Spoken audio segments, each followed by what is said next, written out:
Hi, welcome to section 2 of chapter 13. We're going to be talking about Nullies in South Carolina all the way through Depression Doldrums. Kind of a longer one, so we're going to get going here. Andrew Jackson is president, and there's the tariff abominations, which is raising tariffs, taxes on imports so high that the South feels like it's an attack on them. And so, like I said in the previous video, no one was quite sure of Andrew Jackson's views on these tariffs. He's from the South. He is the president whose job is to defend the Constitution, and so really, it's people are in the dark on what Jackson thinks. His vice president, John C. Calhoun, is very opposed to this. He wants to defend South Carolina, and South Carolina is kind of an agitator, and they were spurred to act because of the Denmark versus the slave revolt. So at a states' rights dinner in 1830, this is 2 years after the Tariff of Abominations was passed. States' rights means usually that, hey, you're for us, you're with us, you're against this tariff. Andrew Jackson stands up, frail, curmudgeonly, and old, and gives a toast and says that our federal union must be preserved, which is a shock to the audience. And Calhoun is infuriated. In fact, in 1832. He does not run for vice president again. He returns to the Senate. He is elected a senator from South Carolina to take on Andrew Jackson personally because the vice president doesn't have much power. Congress passed the tariff of 1832, lowering the tariffs, but it fell short of the South's demands. They're so agitated about these tariffs, they just want to get rid of them and end them.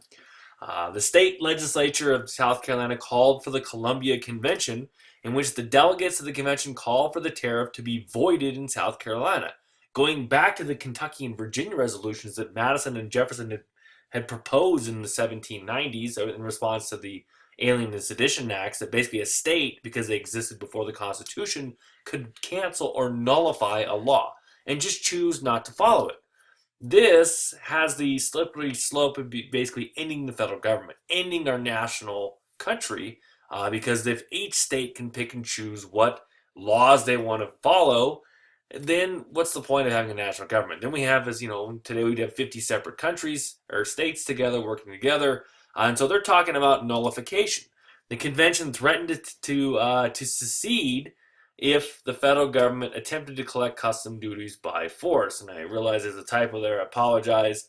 And so we're not going to follow this tariff, and if you try to collect the money, we're out of here. Sayonara, adios, bon voyage, whatever you want to say. The picture here is of a southern belle from South Carolina sewing a palmetto cockade. The palmetto state, which is South Carolina, this blue flower from the palmetto, which is a palm tree, became a symbol of resistance, and it became a symbol to indicate support for nullification. And here's a close-up of it. This is the sewn one that's in the book there in the American pageant. So there's John C. Calhoun. He looked much better in the painting. This one he kind of looks like Skeletor, got electrocuted or something. So this is the Nullification Crisis. Jackson, he's got to deal with this. He got a state almost in open rebellion, threatening to leave the United States, threatening to secede from the Union, threatening to not follow American laws. And so Jackson privately says, yeah, I'll just invade it because that's Andrew Jackson. If you defy him, he wants to fight you or hit you in the face with a cane or have his pet parrot curse at you. I'm not sure. He beefed up the military in South Carolina.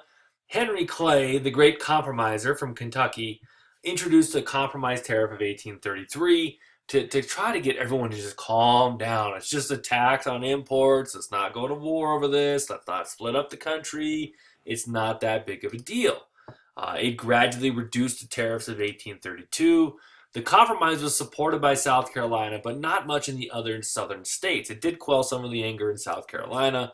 Congress, but at the same time, passed the Force Bill, which said the president and the federal government had the right to use force to collect tariffs, which gave the president a tool, a weapon. Basically, if you don't want to pay the tariffs, we have the legality to invade and force you to pay this. And so the bars, they're trying to squash the problem, trying to put out this fire, and at the same time, somebody else is lighting it over here, going, "Oh yeah, well we can send in the military and take care of you. What do you think now?" South Carolina repealed its nullification of the tariff, but then they nullified the Force Bill. Like, we're not going to nullify the tariff anymore, but your little Force Bill, we're going to nullify that one. And it's almost like, oh, take that, America. But, that's very a symbolic gesture, and the crisis kind of passes and is averted. Henry Clay emerges as the true hero. Calhoun stood by his side. Jackson stood by his side. Clay brought the country together. And that's what our country is really great at, is compromising and, and finding the middle ground. And so this crisis in 1832, this threat of civil war and breaking up the Union, goes away because of the great work of Henry Clay. Jackson's Democrats, very committed to Western democracy, or excuse me, Western expansion. They want to grow the nation. They want to move forward. Jackson being a Westerner himself, Tennessee was seen as being kind of on the frontier for a while. And so the Society of Propagating the Gospel among Indians was founded in 1787 to Christianize Indians. Native Americans or Indians or American Indians, whatever you want to call them, were seen as savages because they lived a backwards way of life. They didn't know Christ. And so this institute tried to, basically teach them about the gospel. In the Southeast, you had the 5 civilized tribes, the Cherokee, the Creek, the Choctaws, the Chickasaws, and the Seminoles. These tribes made efforts to assimilate into white culture. In fact, the Cherokee had a written constitution. They adopted white dress. They had elections like whites. Very, very similar. But they were still seen as a threat to progress of white America, and they were in the way. They held a lot of the good land, and a lot of this land in Georgia and Alabama and Mississippi was needed for this new cotton crop. They needed to clear forests and plant acres and acres of cotton and bring with them their African slaves. The Cherokee wrote their own constitution in 1827. They adopted cotton planting. They even owned 1,300 slaves. I mean, wow, they're acting like the rest of the South. And yet, because of the color of their skin and kind of their language differences, they did learn English, they were still seen as a threat. And so Jackson, who loathed and hated Native Americans, he had already fought them at the Battle of Horseshoe Bend and invaded Florida at one point, wanted to move the Indians to the west so the Americans could expand. Basically, let's move all the Native Americans to one area. They all can live together, and it's just theirs, and we want the rest. And that would become the Indian Territory, which is today Oklahoma.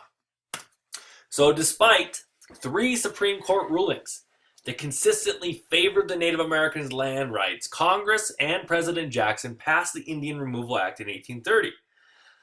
The Cherokee were so civilized, they actually sued the government. They sued for their right to stay, and the Supreme Court said, yes, you can stay, and Jackson said, enforce it. You don't have an army. I do. Jackson said John Marshall has made his decision, now let him enforce it. And Marshall said, hey, that wasn't nice. He was a little upset by it, but Jackson, being pragmatic, knew that he had the power of the government, he had the military, the bureaucracy behind him, and so he did what he wanted. Eventually, they would move more than 100,000 Native Americans living east of the Mississippi to the reservations, mainly in Oklahoma today. In 1835, the Cherokee finally gave in, signed their treaty, and most of them left, but a lot of them stayed and said, no, we've played your game. We wrote a constitution. We planted cotton.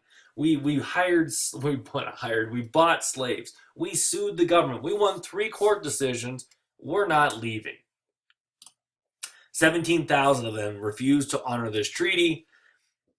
In 1838, General Winfield Scott, with 7,000 troops, forced them to leave very late in the year, towards fall, towards winter, without provisions. So basically, at gunpoint, these remaining Cherokee were forced off their land.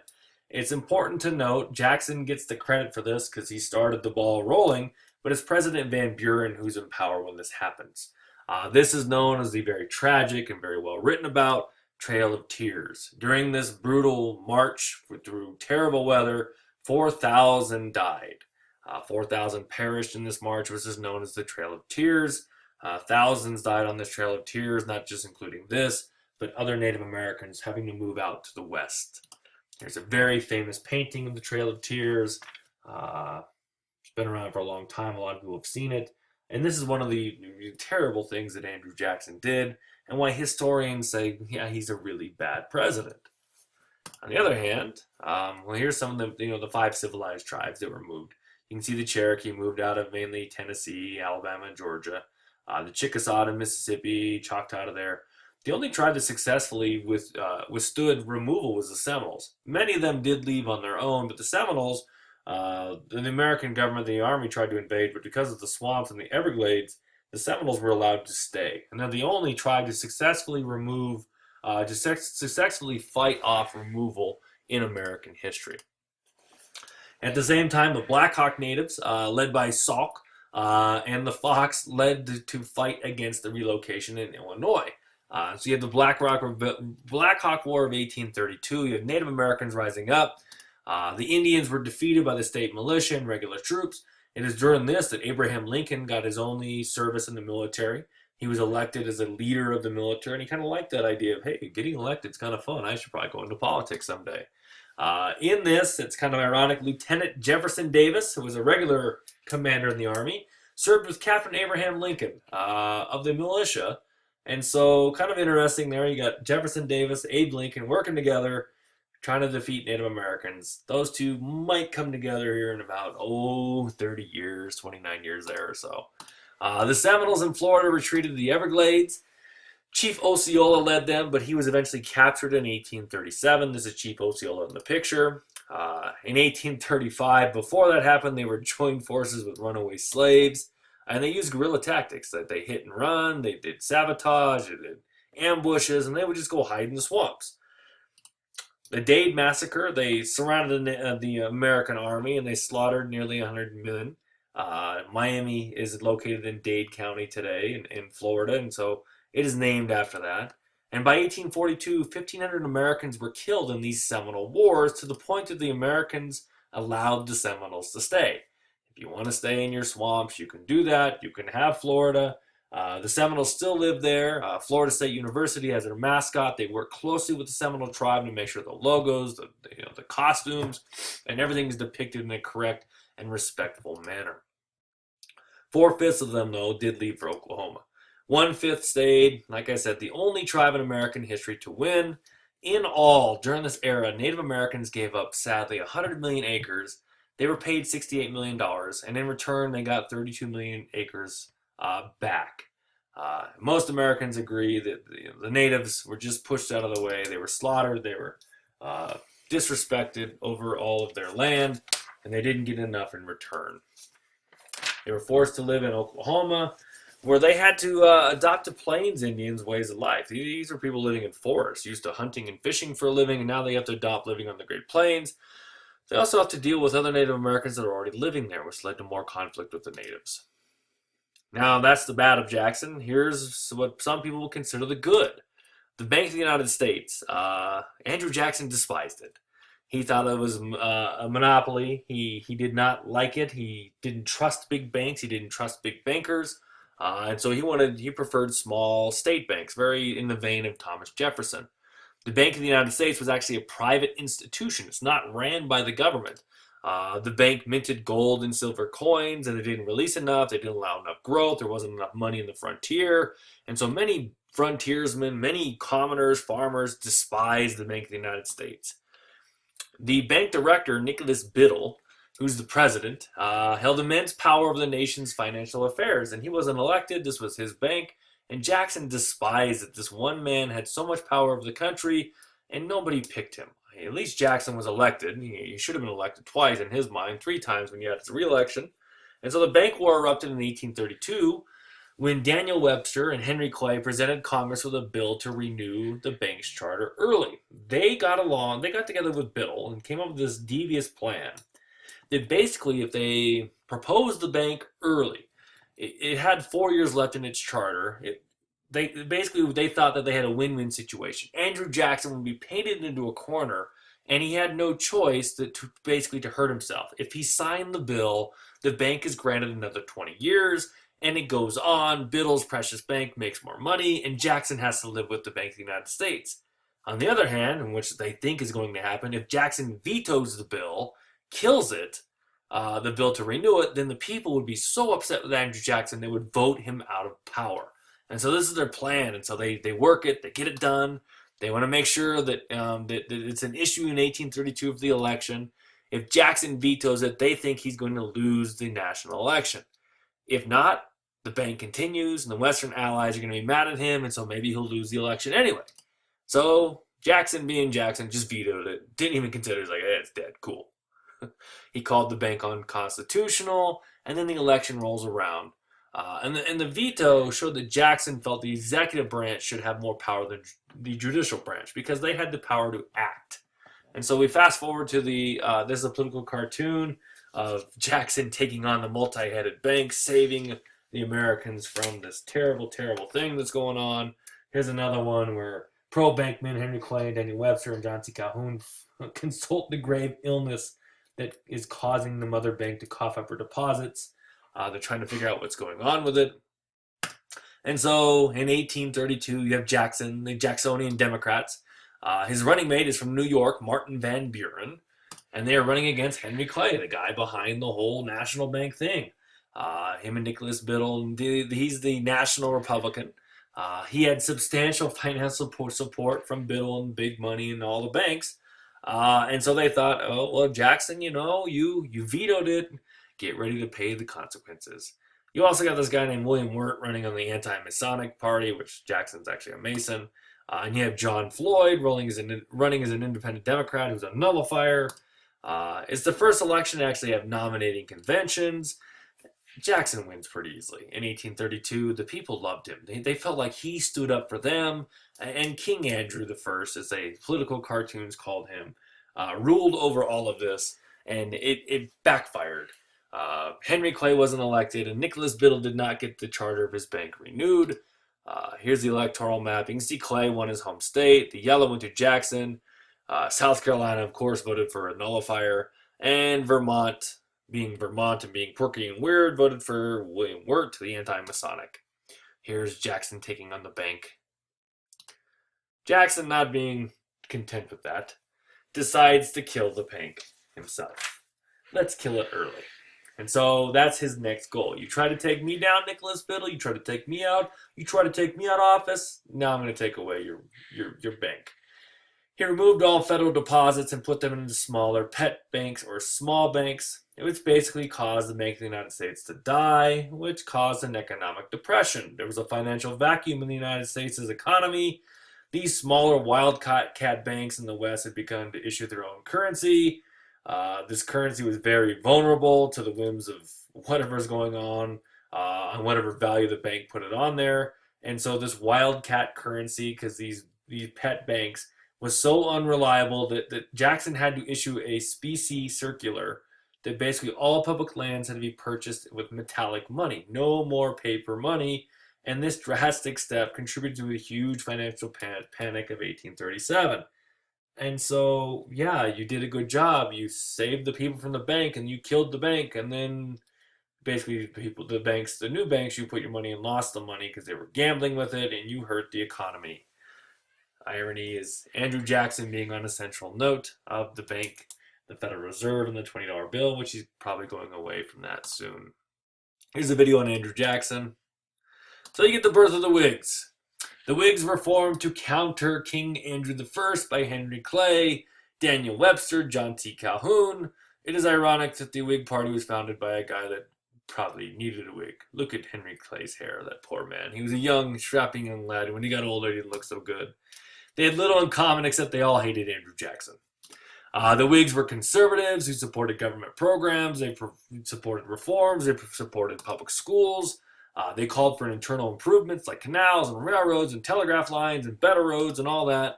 And they claimed to be defenders of the common man and declared the Democrats the party of corruption, which is ironic because the Democrats were claiming that they're the party of the common man and that the Whigs were the party of corruption. Basically, he said, she said, all that kind of stuff.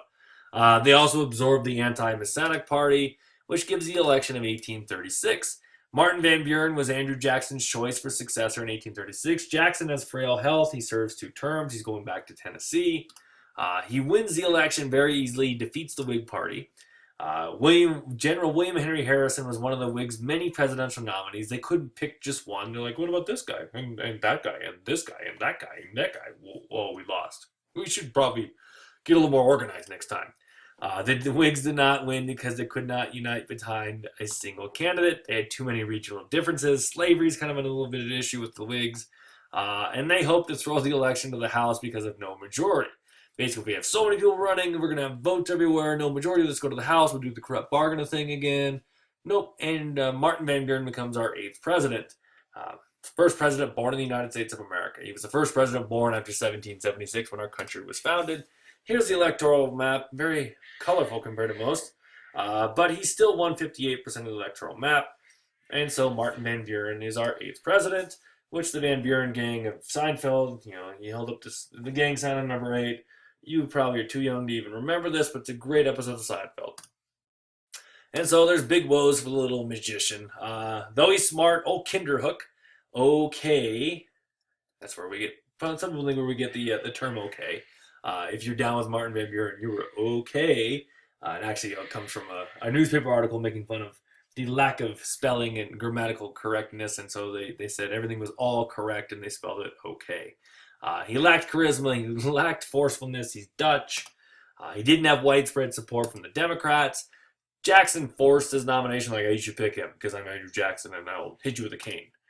He also inherited Jackson's enemies, and he also inherited, most importantly, the giant problem with the economy, because Jackson killed the Bank of the United States. The economic depression would hit 2 months into his term, and he has the dubious distinction of being one of these presidents who just came to power at the wrong time. Takes over, and we got a depression, much like Herbert Hoover in the 20th century. So the basic cause of this was the rampant speculation of banks. This get rich quick schemes caused this depression. Jackson's financial policies also contributed to the panic. In 1836, the failure of 2 British banks also caused British investors to call in their foreign loans, like, hey, America, we need our money. And we're like, we don't have it. Well, where is it? Well, we killed the bank and we sold it to some bank in Tennessee, and they made some really cool money that's purple, but we don't know if it's worth anything. These loans were the beginning of the panic, and the Panic of 1837 caused hundreds of banks to collapse. Commodity prices, which are most important crops and woolen and cotton, things like that, they dropped. Sales of the public fall and the loss of jobs. And this was 18 years after the Panic of 1819. It's that 20-year boom and bust cycle, which was accelerated because of Andrew Jackson's policies. The Whigs proposed government policies to fix this economic downturn. They tried to expand bank credit, higher tariff subsidies for internal improvements. Van Buren projected all of these because he believed in laissez-faire economics, hands off. The government shouldn't regulate the economy; it'll fix itself. It just kind of goes up and down, kind of like you're on a carousel. You put a quarter in, you go up and down, round and around, circular. I think that's from Billy Madison. He proposed the divorce bill, which was not passed by Congress, but it called separating the government from banking and not having them tied together. Maybe a good idea. And finally, an independent Treasury bill was passed in 1840 to issue government money to hopefully stabilize this economic panic that was going on. So America's in a little bit of a mess. Thanks, Andrew Jackson. Your economic policies, your removal of the Native Americans, but hey, you did stand up for the common man. You got more democratic elements in our government, and you formed the modern Democratic Party. Not sure if you're a good president or not. That's a really tough one to decide. We could delve into it further. You can read. If you have any questions or comments, put them in the comments. I hope you enjoyed this. Next time we're going to talk about Tejas. Yeehaw!